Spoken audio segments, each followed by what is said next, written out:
E aí galera, tudo bem?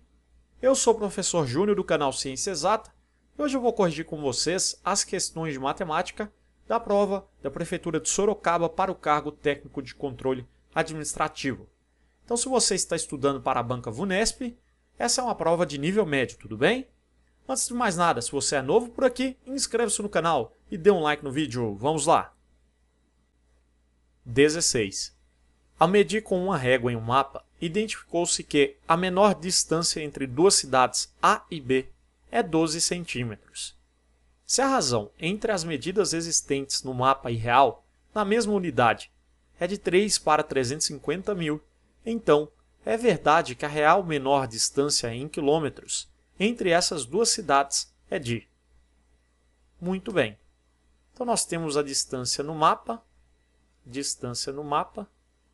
e a distância real. Então 3 centímetros lá no nosso mapa corresponde, na realidade, correspondem a 350 mil centímetros, né? Então, se eu medir no mapa 12 centímetros, isso vai corresponder a qual distância real? Ora, eu não sei x, né? X centímetros. E agora é só multiplicar cruzado. Então, eu vou descobrir em centímetros e a gente passa isso para quilômetros sem problema nenhum, né? Bem simples. 3 vezes x, 3x, que é igual a 12 vezes 350 mil. 3 está multiplicando, passa dividindo, né? Então, 350 mil. Isso dividido aqui, tudo por 3. 12 por 3 dá 4, posso simplificar. 4 vezes 350 mil.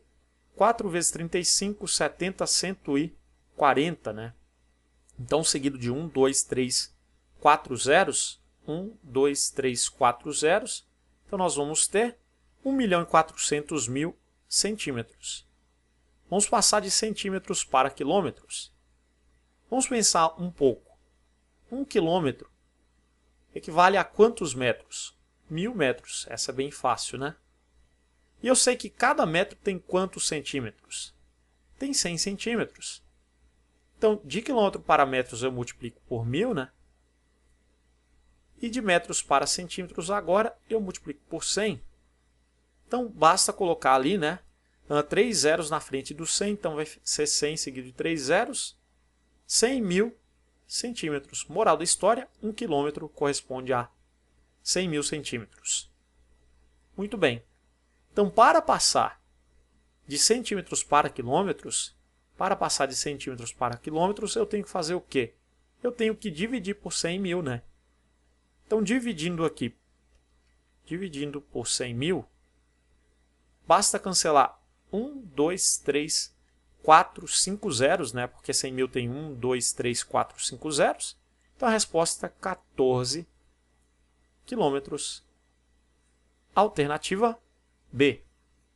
Questão muito fácil, vamos para a próxima questão. Carmen, Ana e Cleonice executam a mesma tarefa, mas em intervalos de dias distintos, independentemente de o dia ser um final de semana ou feriado. Carmen executa essa tarefa de 3 em 3 dias, Ana de 4 em 4 dias e Cleonice executa essa tarefa de 6 em 6 dias. Domingo da semana passada, todas elas executaram essa tarefa. Logo, o próximo dia em que elas executarão essa tarefa em um mesmo dia será uma... Isso é um problema de determinar a data futura. Lembre-se, né? A dica que eu já dei em vídeos passados, basta encontrar o MMC. Então, vamos encontrar o MMC entre 3, 4 e 6. Vamos encontrar quem é o mínimo múltiplo comum para saber quando elas executarão essa tarefa novamente juntas, né? O mínimo múltiplo comum. Vamos começar a nossa faturação ali por 2, né?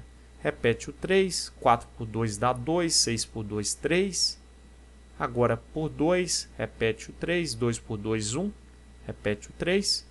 E agora finalmente por 3, 1, 1 em 1. Cheguei em 1, eu paro. 2 vezes 2, 4 vezes 3, 12. Então o mínimo múltiplo comum é o 12. Se foi domingo, né, que elas executaram essa tarefa juntas, então passando 12 dias, fica complicado se você pensar em 12 dias, né? Teria que contar nos dedos. Mas é mais fácil assim, olha só. Se tivessem sido passados 7 dias, cairiam novamente num domingo, né? 14 dias, que são 2 semanas, novamente em um domingo. Mas a gente quer, na realidade, né? A gente quer 12, né? E 14, se eu retirar 2, então vai virar um 12. Então, domingo, basta retornar 2 dias e correr para o abraço. Então, domingo, nós temos voltando um dia, sábado, voltando mais um dia, sexta, né? Então, ocorreu numa sexta-feira. Domingo, voltei 2 dias. Sexta-feira, alternativa E. Sempre que envolver datas aí, principalmente dias da semana, é interessante você pensar de 7 em 7 dias. Fica mais fácil você pensar assim. Concorda comigo? Então agora vamos para a próxima questão. Um estudo realizado há alguns anos, envolvendo as pessoas com mais de 65 anos no Brasil, identificou que 15% delas não recebiam aposentadoria e 13,6 milhões recebiam. O número total de pessoas que fizeram parte desse estudo foi: se 15% delas não recebiam, qual a porcentagem de pessoas que recebiam? 100 menos 15 dá 85, né? Então 85% corresponde ali a 13,6 milhões. E o meu total, o número total de pessoas, eu não sei x milhões de pessoas, né? Corresponde a 100%. O total é sempre 100%, né? Então, multiplicando cruzado aqui, nós vamos ter 85x é igual a 100 vezes 13,6, que dá 1.360, né? 1.360 dividido por 85, vamos fazer aqui, 1.360 dividido por 85. 13 é menor, pegamos 136. Quantas vezes 85 cabe em 136? Ora, uma vez apenas, né? 1 vezes 85, 85. Para 136 dá 51. Abaixa aquele zero. Quantas vezes 85 cabe em 510? 6 vezes, certo? Então, para 510, nada. Dá exatamente 510, né? Então, o resultado é 16. 16, o x é em milhões, 16 milhões. Nós temos essa alternativa ali, né? Alternativa D. Vamos para a próxima questão. 19. Com 60% do volume de uma embalagem A de substância concentrada, produzem-se 80 litros de determinado produto.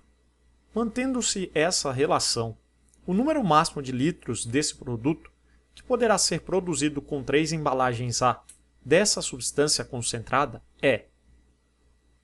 Muito bem, se a gente utilizar 60% do volume de uma embalagem A, a gente vai produzir 80 litros de um produto concentrado, né?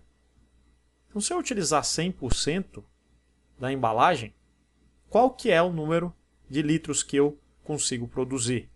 Então, x litros, né? Multiplicando cruzado, então 60x é igual a 100 vezes 80. Então, x será 80 seguido de 2 zeros dividido por 60, né? Cancela esse zero com esse zero. Então, vai ficar 800 sobre 6. Eu posso simplificar 800 sextos, né? Tudo ali dá para dividir por 2. Então, nós vamos ter 400 terços. Eu não vou dividir porque vai dar uma dízima. Vai ficar mais fácil trabalhar com a fração, olha só. Então, 400 sobre 3 litros, né? 400 terços litros. Isso aqui é para uma embalagem, né? Para uma embalagem. Então, para 3 embalagens, utilizando todo o volume, né? Que é de 100%, a gente vai produzir quanto? Ora, basta multiplicar por 3 esse resultado, né? Se para uma embalagem é 400 sobre 3 litros, então para 3 embalagens, só multiplicar 3 por 400 sobre 3. Esse 3 cancela com esse 3 e o resultado, né, 400 litros. Então aqui para 3 embalagens, nós vamos produzir, portanto, 400 litros de substância concentrada, alternativa A. Muito bem, vamos para a próxima questão. 3 equipes, uma A com 30 pessoas, outra B com 36 e a terceira C com 42 pessoas, serão divididas em grupos contendo o mesmo e o maior número de pessoas possível para a execução de algumas tarefas. Sabendo-se que os grupos poderão conter apenas pessoas da mesma equipe e todas as pessoas devem participar dos grupos, o número de grupos formados pela equipe C será. Questão que envolve aí o cálculo do que? Eu vou dividir aquelas pessoas em grupos contendo o mesmo e o maior número de pessoas possível. Se eu vou dividir no maior número possível, eu tenho que calcular o famoso MDC, né? Máximo divisor comum. Muito bem. Então vamos lá, entre 30, 36 e 42. Lembrando, né? O MDC eu só coloco aqui, inicialmente eu só coloco aqui, números que dividem todos, certo? Então vamos lá. O 2 divide todo mundo de cara, tudo é par. 30 por 2, 15. 36 por 2, 18. 42 por 2, 21. O 2 aqui, se eu colocar, só divide o 18, né? Porque o 15 e o 21 são ímpares. Muito bem, então eu vou colocar o 3, porque o 3 divide todo mundo. 15 dividido por 3 dá 5. 18 dividido por 3 dá 6. 21 dividido por 3 dá 7. Eu já posso parar por aqui, né? Eu já sei que o MDC é 2 vezes 3, que é 6. Júnior, por que você não continuou a fatoração? Simplesmente, né, porque 5 e 7 já são números primos. Então não tem divisores ali em comum a não ser o 1. Então não tem divisores primos em comum. Então posso parar por aqui. Então nós vamos dividir cada uma das equipes em grupos de 6 pessoas, né? Então nós pegamos o número de pessoas de cada equipe e dividimos ali por 6 para saber o total de grupos. Nesse caso ele só quer saber o número de grupos da equipe C, né? Então se a equipe C ela é formada por 42 pessoas, 42 pessoas então vou dividir em grupos de 6 pessoas, 42 dividido por 6, nós sabemos que é igual a 7. Então a nossa resposta é 7, né? Alternativa B. Vamos agora para a próxima questão. Uma impressão de folheto seria inicialmente realizada em um tempo total de 2 horas em 5 máquinas com a mesma capacidade de produção, trabalhando juntas e iniciando o serviço ao mesmo tempo. Ao completar 3/4 da produção, o número de máquinas foi reduzido para 4, que concluíram o serviço no mesmo ritmo iniciado. Isso fez com que o serviço fosse atrasado em relação à previsão inicial em... Muito bem. Problema de regra de 3 composta, né? Nós temos um tempo de 2 horas, vamos anotar os dados, né? 5 máquinas. Então elas realizam o trabalho em 2 horas. Ao completar 3/4 da produção, não temos esse dado da produção inicialmente. Eu poderia chutar um valor, mas eu vou chamar de P, não tem problema. Se eu completei 3/4 da produção, né? Então 3/4 de P, né? A produção inicial era P, então agora 3/4 de P. O número de máquinas foi reduzido para 4. Nós temos 4 máquinas agora. Isso fez com que o serviço fosse atrasado em relação à previsão inicial em... Ele quer esse tempo sempre em minutos ali, certo? Então esse tempo nós vamos deixar em minutos. E é claro, né? Eu vou ter que pegar as 2 horas e diminuir o que eu encontrar aqui em minutos.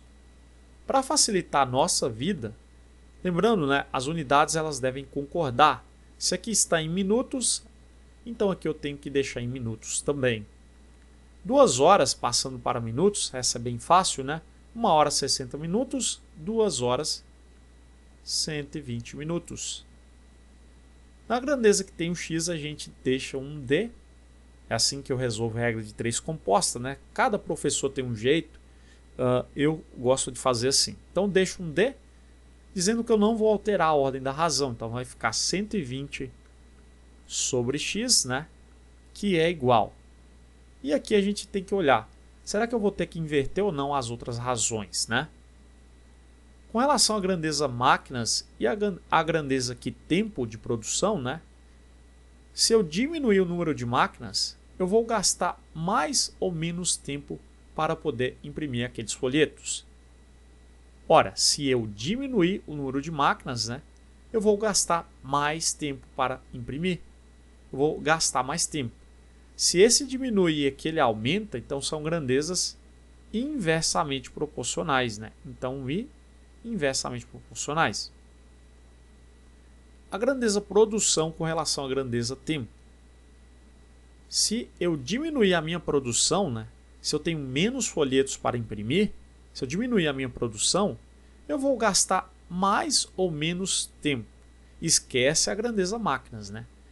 Eu sempre olho produção, então, com o tempo. Esquece a grandeza máquinas. Se eu diminuir a minha produção, né? Obviamente, eu vou gastar menos tempo para poder imprimir, né? Eu tenho menos folhetos para imprimir, então vou gastar menos tempo para imprimir. São grandezas diretamente proporcionais. A maior dificuldade das pessoas é de analisar se as grandezas são diretamente ou inversamente proporcionais. Com o tempo eu tenho certeza que isso vai ficar bem fácil para você, certo? Vamos lá. Onde tem o i, nós vamos inverter, então vai ficar 4/5 ao invés de 5/4, né? 4/5, sempre multiplicando, vezes. Se aqui tem um d, a gente não altera a ordem da razão. Então vai ficar p sobre 3/4 de p. E aqui é claro que nós podemos cancelar aquele p, né? Ou melhor, p dividido por p dá 1, né? A produção é diferente de 0, então eu posso fazer isso. Então, dividindo tudo por p, vai ficar 1, né, em cima e 1 embaixo. Não importa aquele 1 embaixo, só 1 de cima. Então, 4 vezes 1 dá 4. Então, nós vamos ter 120 sobre x é igual a 4, né? 4 vezes 1 é 4. Sobre 5 vezes 3 dá 15. 15. E aí temos um 4 lá embaixo. Então, 15/4. E agora, se você quiser, podemos multiplicar cruzado de uma vez, né? Então, vamos lá. Então, continuando aqui em cima, 4x é igual a 120 vezes 15/4.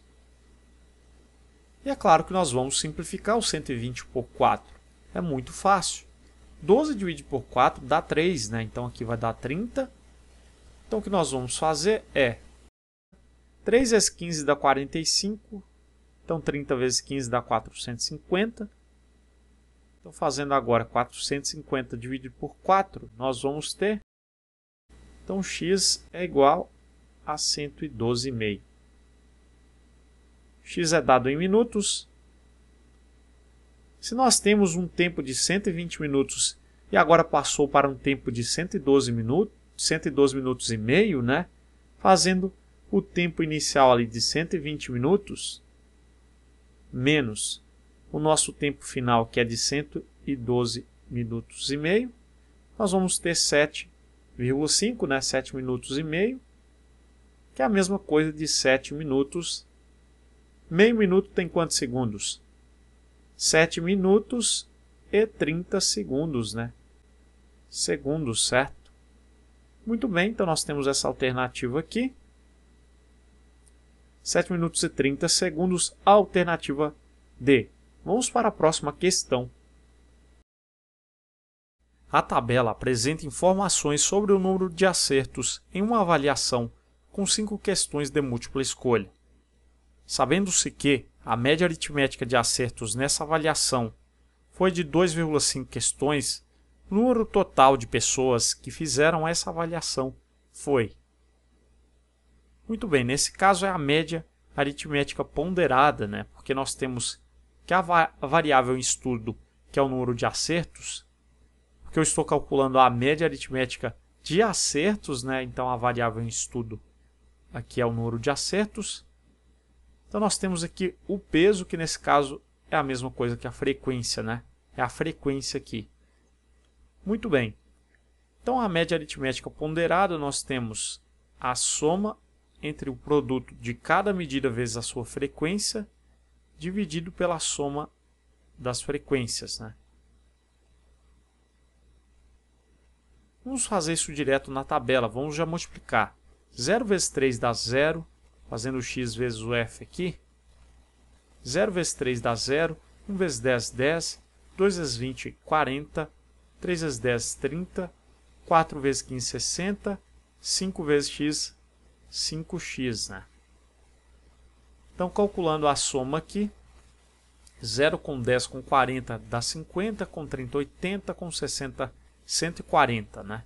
Então, nós vamos ter 5x mais 140. Então, a soma do x vezes o f é 5x mais 140 sobre a soma da frequência. Então, nós temos que somar essa coluna aqui, né? 15 com 10, 25, com 20, 45, com 10, 55, com 3, 58, com x, né? 58 mais x. Então, aqui embaixo nós temos que a soma da frequência resulta em 58 mais x. E esse valor da média, ele já falou no início do enunciado que é de 2,5. Então, nós temos que igualar a 2,5. Lembrando que ele não está pedindo x, né? É o número total de pessoas. Então, eu tenho que substituir em seguida o x ali e fazer 58 com esse x, né? Multiplicando cruzado, nós vamos ter 5x mais 140 é igual a 58 vezes, aliás, 58 mais x vezes 2,5. Cuidado aqui porque são dois termos, né? Então, 5x mais 140 é igual. Fazendo a distributiva, 58 vezes 2,5 dá 145, mais 2,5 vezes x é 2,5x, né? Passa para cá o 2,5x, 5x menos 2,5x é igual. Passou para lá o 140, está somando, passa subtraindo, né? Então, menos 140, 2,5x, 145 menos 140 dá 5. Então, x é 5 dividido por 2,5, que vai dar 2, né? 5 dividido por 2,5 é 2, porque 2 vezes 2,5 dá 5, né? Então, agora, calculando o número total de pessoas, que é 58 mais x, será 58 mais 2, que é 60. O total de pessoas que a gente está procurando, a alternativa A. Com o valor em reais que tem, Carlos consegue comprar 6 unidades de um produto e ainda sobram R$ 7,00. Se tivesse mais R$ 10,00, ele compraria 7 unidades desse produto e sobrariam R$ 4,25. Se uma pessoa comprar 15 unidades desse produto e pagar com 2 cédulas de R$ 100,00, o troco que ela receberá será de... Muito bem. Vamos dizer que o valor que Carlos tem, nós não sabemos, então nós vamos chamar de x. Então ele consegue comprar 6 unidades de um produto. Então quanto custa cada unidade desse produto? Então nós vamos chamar de y.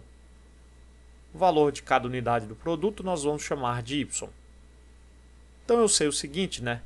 Com o valor em reais que tem, Carlos consegue comprar 6 unidades de um produto e ainda sobram R$ 7,00. Então, se eu pegar o valor que ele tem e retirar o preço, né, que ele vai pagar por 6 unidades de um produto, então 6y, né, o preço de um produto é y, de 6y, então ainda vai sobrar R$ 7,00. Então, isso é igual a 7. Se tivesse mais R$ 10,00, ele compraria 7 unidades desse produto e sobrariam R$ 4,25. Então, agora, se ele tivesse mais R$ 10,00, né? Então, o valor que ele tinha mais 10, ele compraria 7 unidades desse produto e sobrariam R$ 4,25. Então, se eu retirar agora 7y, né? Porque ele comprou ali 7 unidades desse produto, vai sobrar R$ 4,25. Então basta resolver esse sistema de equações, porque ele está querendo saber o seguinte, né? Se uma pessoa comprar 15 unidades desse produto e pagar com 2 cédulas de R$ 100,00, o troco que ela receberá será de. Então preciso saber quanto é uma unidade daquele produto, né? Em seguida eu faço 200, duas cédulas, né? 200 e retiro 15 vezes o valor de y. Muito simples, vamos lá. Isola numa, substitui na outra. Acho que está mais fácil assim, né? Na primeira equação nós temos x menos 6y é igual a 7. Então aqui nós vamos ter que o x é igual a 7 mais 6y. Então no lugar de x eu vou colocar 7 mais 6y na segunda equação. Isola numa, substitui na outra. Então na outra equação nós vamos ter x mais 10 menos 7y é igual a 4,25. No lugar de x eu vou colocar 7 mais 6y. Então vai ficar 7 mais 6y, copio o resto da equação, mais 10 menos 7y é igual a 4,25. Então, continuando aqui, nós vamos ter o seguinte: 6y menos 7y dá menos y, 7 mais 10 dá 17, então mais 17, é igual a 4,25. Vamos multiplicar por menos 1 os dois lados da equação, porque o nosso y está negativo, né? Então vai ficar menos vezes menos dá mais, então y menos 17, porque menos, né? Mais vezes menos menos, é igual a mais 4,25 vezes menos 1 dá menos 4,25. Então o y é igual a menos 17, passa para o outro lado, fica mais 17, né? Então 17 menos 4,25. Então o y será 17 menos 4,25 dá 12,75. Então já descobri quanto é o valor de y, certo? Então agora basta fazer o seguinte: se ele deu duas cédulas, né, de R$100, então nós vamos ter um total de R$200, né? Então 2 vezes 100, 200, menos, eu tenho que retirar, se uma pessoa comprar 15 unidades desse produto, então eu tenho que retirar 15 vezes o valor de y, né? E o y, ele é quanto? O y é 12,75, então vezes 12,75. Então nós vamos ter 200 menos 15 vezes 12,75 dá 191,25. 200 menos 191,25 vai dar R$ 8,00. Então, e 75 centavos. Essa é a nossa resposta, alternativa B.